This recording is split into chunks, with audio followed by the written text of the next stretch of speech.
राहुरी कृषी विद्यापीठामध्ये गेल्या 3 वर्षापासून डॉक्टर बाबासाहेब आंबेडकर यांच्या नावाचं भवन उभारण्याचं काम राहुरी कृषी विद्यापीठामार्फत चालू होतं. या विद्यापीठामार्फत मंजूर झालेल्या बांधकामाचं अतिशय निकृष्ट दर्जाचं बांधकाम इथं बघायला मिळतं आहे. इथं वाळूऐवजी कचखडी वापरली जाते आहे, डस्ट वापरलं जातं आहे.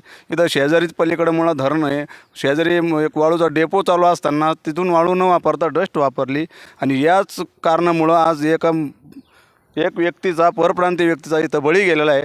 आणि याच विद्यापीठामार्फत जे बांधकाम चालू आहे हे कोटीचं बांधकाम आहे. आणि या बांधकामामध्ये जो कॉन्ट्रॅक्टर आहे, जो ठेकेदार आहे, ते ठेकेदाराकडून अतिशय कमी भावाचं आणि निकृष्ट दर्जाचं माल वापरून या भवनाचं काम चालू आहे.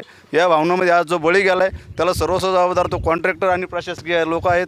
आणि या लोकांविरुद्ध जर भविष्यात काही कारवाई झाली नाही तर आमच्या न्यूज 14 या चॅनलमार्फत वेळोवेळी याची दक्षता घेण्यात येईल.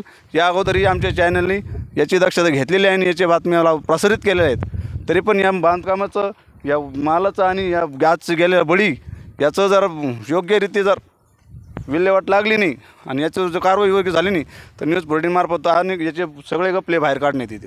न्यूज 14 दीपक माकासरेसह दीपक साळे, राहुरी.